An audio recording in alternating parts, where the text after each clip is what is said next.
Un des points importants, c'est savoir prendre du recul sur ce qu'on fait, relever un peu la tête du guidon, en fait, regarder un peu ce qui se passe autour de nous. Je ne sais pas si je peux parler de conseils que je donnerais à des étudiants. En tout cas, moi, si c'était à refaire, ce que je ferais, c'est aller voir ailleurs ce qui se passe, très concrètement, partir à l'étranger, voilà, en profiter de cette période pour s'ouvrir, voilà, voir un petit peu ce qui se passe, comment font les autres, comment ils se débrouillent. On a toujours tendance à donner des conseils par rapport à sa propre expérience, donc j'aurais tendance à dire surtout pas rester qu'à l'école, aller expérimenter, aller se confronter à la réalité aussi. Le format associatif est vachement un facilitateur pour ça. Le conseil que je peux leur donner, c'est d'essayer d'être proche des tendances, ne pas avoir peur de sortir un peu des sentiers battus en termes de connaissances, c'est-à-dire ne pas nécessairement se cantonner à ce qu'on nous apprend à l'université. Il faut croire en ses rêves. Le conseil que je donne à mon frère qui a 18 ans.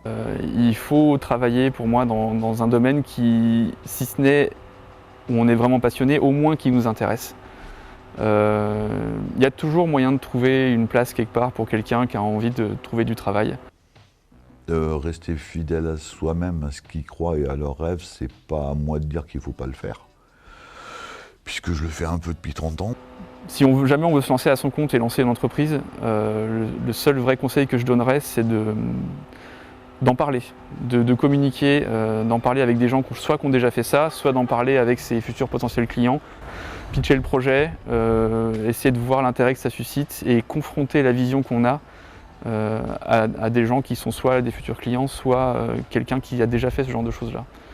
Et ça fait peur au début, mais ça ne peut que apporter beaucoup de bonnes choses, surtout au démarrage du projet.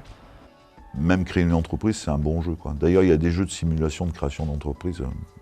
C'est la bonne preuve que c'est fun, en fait. Maintenant, c'est pas donné à tout le monde et je pense que faut avoir envie, quoi. C'est un peu dans le sang, quoi, clairement. Démultiplier les expériences. Vraiment essayer d'aller voir dans d'autres secteurs d'activité, essayer de démultiplier les expériences professionnelles pour s'enrichir au contact des autres, voilà, que ce soit d'autres cultures ou d'autres secteurs d'activité. On parle souvent d'expériences professionnalisantes. Moi, je trouve que c'est n'importe quoi. Il faut une expérience quelconque qui permette de se construire à travers le travail. Et aujourd'hui, le travail, c'est aussi bien une expérience associative, c'est du travail.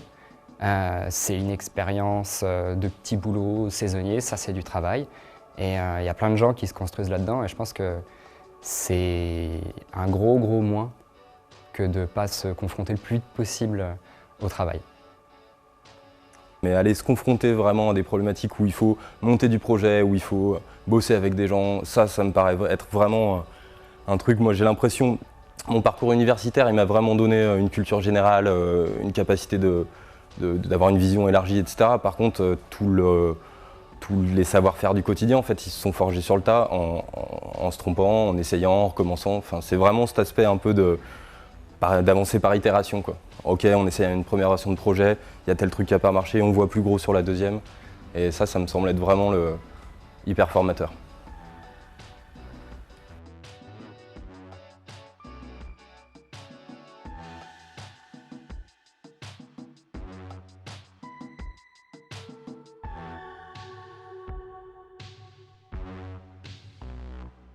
Ce qui a motivé la création de Gloomy Wood n'est pas un exemple pour les étudiants de ton école.